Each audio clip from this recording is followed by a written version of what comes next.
Bienvenidas y bienvenidos. Es un placer nuevamente estar con ustedes. Hoy tenemos la agradable visita del doctor José Raúl Canay Pasos de la Universidad de Santiago de Compostela, el cual le damos la bienvenida a esta universidad, su amiga, desde hace más de 10 años.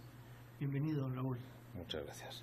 Don Raúl nos va a hablar sobre la experiencia de la innovación de los moluscos en Galicia, que es parte de esa gran comunidad de la economía social, de cómo el ser humano, cómo se va asociando y cómo va haciendo músculo para poder ir negociando. Pero queremos escuchar al doctor Raúl Canay, con el cual le dejamos este podio. Muchas gracias, doctor Lee, por invitarme a estar con los estudiantes de la UNED para comentar muy por encima, porque no es mi intención la de aburrir, el proceso de innovación que se dio en un sector muy concreto del sector primario en mi tierra, en Galicia, en el sector del mejillón. Voy a empezar por el final, es decir, el mejillón, ¿qué es? Bueno, es un bivalvo que mueve 122 millones de euros. Galicia produce prácticamente la mitad de la producción mundial de mejillón. Mejillón que se consume bien en fresco, bien en conserva. Es importante esto por lo siguiente: el mejillón en fresco, el vendedor, el productor, lo puede llevar a vender a una lonja. Al mejillón que va en conserva, va a una conservera, va a otra empresa. ¿Vale? Entonces tiene que negociar con otra empresa precios, características de entrega, etcétera, etcétera. Eso es el final. Pero voy al principio. Para contar el principio, tengo que contar una anécdota familiar que es bastante típica en Galicia. El mejillón, este producto de 122 millones de euros, cuando mi madre creció en la Galicia de la Guerra Civil, se daba de comer a los cerdos. No se le hacía caso. No era nada valioso. ¿Y cómo ha llegado a valer 122 millones de euros su producción? Bueno, pues es un proceso bastante curioso. Hasta 1946 es un producto de subsistencia. Es un añadido al productor que vive en la costa, que tiene una finca que le cuesta mucho que le dé patatas, que tiene un cerdo, tiene una vaca, y el mejillón solo le aporta un pequeño ingreso si se vende, o le aporta nutrientes para el cerdo, nutrientes para... En 1946 un señor es decir, se da cuenta que el mejillón está rico. Hay gente que lo come, le gusta, y entonces empieza a plantearse cómo le podemos dar salida a esto de una forma comercial. Y con 4 bateas, las bateas son unas construcciones que flotan en las rías, empieza a crear la industria del mejillón, y la crea de cero. Prácticamente no existía. El mejillón, por su naturaleza, crece pegándose a rocas. Estamos intentando crear una industria donde crece sobre algo que flota en el mar, baja una cuerda y ahí van los mejillones. No se sabía el proceso de producción, el proceso de creación, pero por prueba y error tenía una intuición este señor. Bien, fue arrastrando a más gente. Entonces hay un proceso de desarrollo técnico, una innovación social, una innovación cultural, donde se va construyendo una estructura técnica, un sistema de cultivo, un sistema de fondeo. ¿Cómo vamos a fondear las bateas?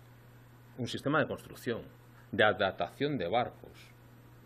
Entonces, se procede a una innovación social, cultural, de forma lenta, con una productividad incremental, que se basa en el copiar las buenas experiencias, el colaborar. Ejemplo, todos sabemos que el hierro es duro. Entonces a alguien se le ocurrió que la batea con hierro tratado la ponemos en el mar y eso es resistente. Una gran idea. hasta que vino la primera tormenta fuerte, la batea salió impulsada contra el muelle y destrozó el muelle. Aprendizaje social. No hagamos bateas de hierro, porque destruyen los puentes. Perdón, los puentes, el puerto y demás.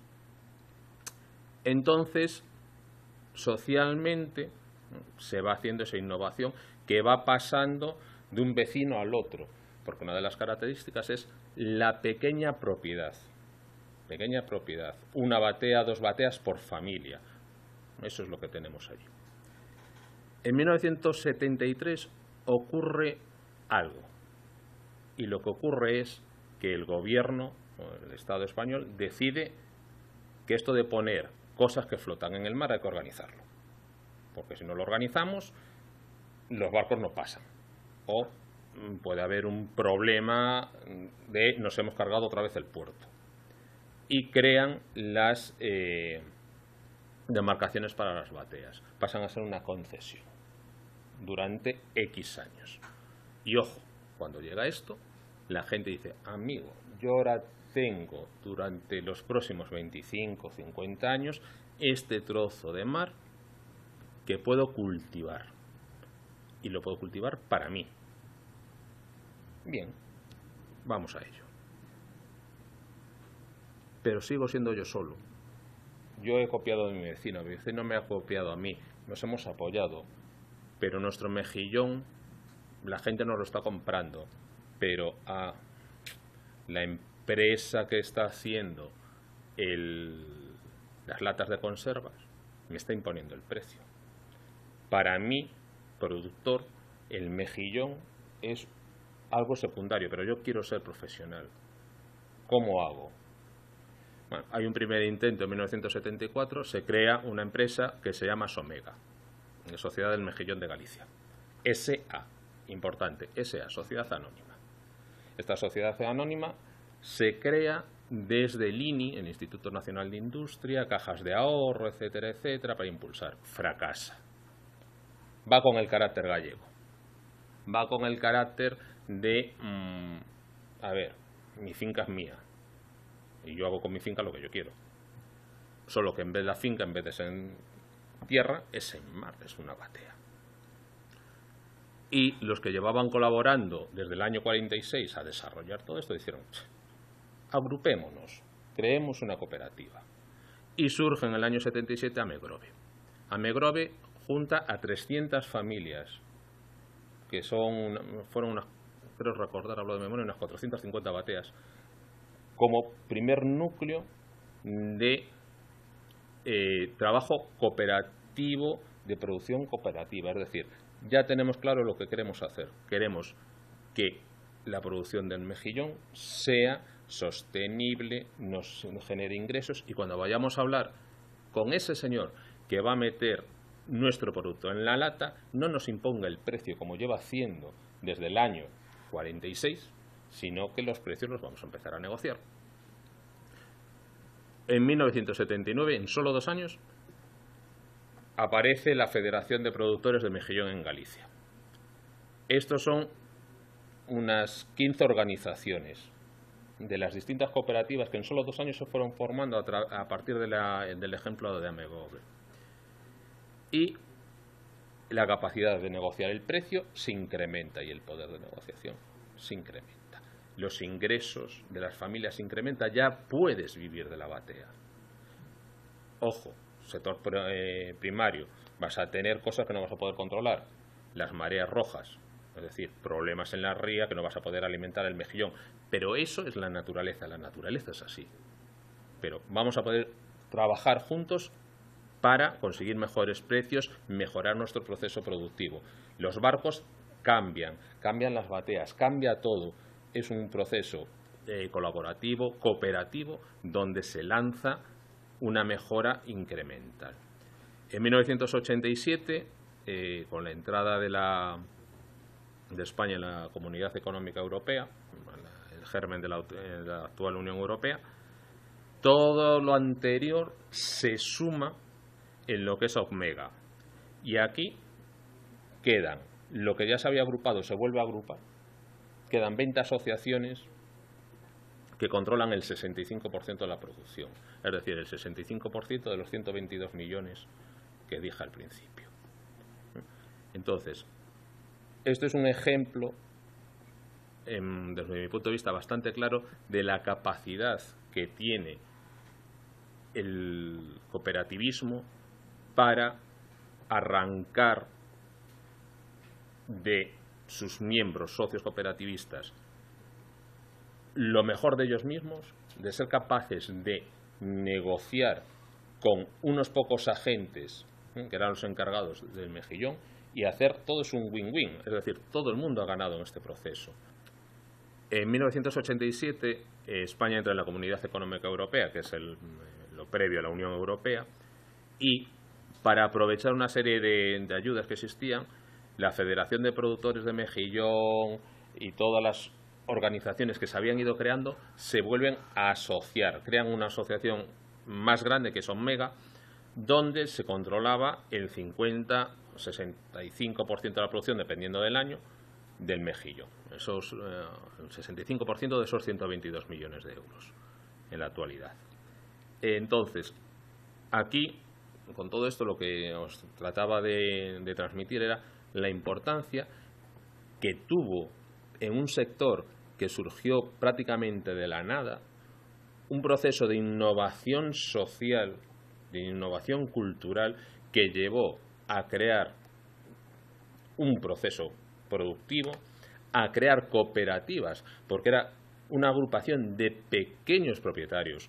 Tenías una batea, dos bateas, eran familiares, estaba la familia trabajando, todos los miembros de la familia iban a la batea a trabajar, se agrupan, crean esas cooperativas pasan a tener fuerza negociadora frente a la industria conservera, muy potente en Galicia, y mejoran las condiciones de vida de los cooperativistas, mejoran el producto, ahora es un producto de calidad, y mejoran curiosamente también los márgenes de los conserveros, que tienen mejor producto, que lo pueden vender a mejor precio, y como producto de delicatessen en algunos casos. Hay desde la típica lata de 13-18, que serían los mejillones que entran, a la caja de 5-6, que es la delicatessen, en rangos de precios de 3 euros a 12 euros. Entonces, yo creo que este es un buen ejemplo de cómo una innovación social, cultural, de mentalidad, generando cooperativas, etcétera, etcétera, transforma o crea prácticamente de la nada un sector que no existía. Y nada más que contar. Bueno, muchas gracias, doctor Canay, porque este es un ejemplo puro de cooperativismo. Es un ejemplo que se ha vivido mucho en Costa Rica. Lo hemos hablado, para los años de 1920 en Costa Rica no existía latifundios, eran unifundios. Entró, hablando en eso, acordándome, en los años 20-30 empezaron la influencia nueva de una ola extranjera, que empezaron los italianos, los alemanes a comprar Costa Rica. Para los años 1940 Costa Rica era paupérrima, y la visión de muchas personas, en base a esto que usted habló, había explotación de la leche, le vendían la leche a las personas al precio que querían, se la compraba al productor al precio que quería. Entonces hizo este ejemplo, se fueron asociando, se fueron criando, se convirtió en una cooperativa. Hoy en día Dos Pinos, una de las más fuertes de América Latina.